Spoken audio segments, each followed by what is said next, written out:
Welcome to Omni Academy. This is Maria, and today we are starting our 10th lecture on the development of eye. In the last lecture, we studied the development of optic nerve, and in today's lecture, we will be studying the development of rest of the structures of the eye. So let's start our today's lecture. So let's start today's lecture with the development of eyelids. The development of eyelids begins in the 6th week of gestation, and the sources we need to develop eyelids are number 1 surface ectoderm and number 2 mesenchyme.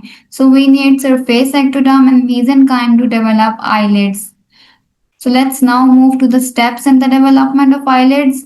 So the first step in the development of eyelid is the formation of two folds. The folds are formed as a result of contribution by the surface ectoderm and the mesenchyme.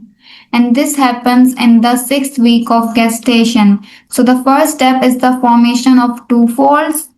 The second step is the fusion of the folds, and that occurs by the 8th week of gestation, and the folds remain closed until the 7th or 8th month of pregnancy. So the fusion of the fold is the second step in the development. The third step is the separation of the folds by 26th to 28th week of gestation. So the separation of the fold is the third step. So these are the steps in the development of eyelids. So let's now move to the development of lacrimal gland.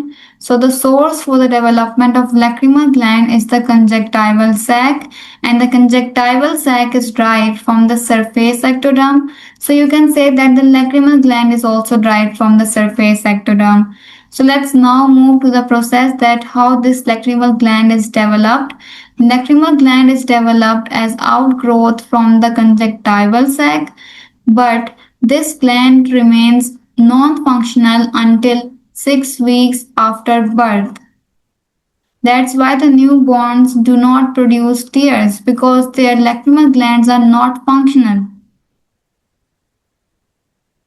So let's now move to the tarsal plate. So the source for the development of tarsal plate is the mesenchyme. So the tarsal plate is developed from the mesenchyme.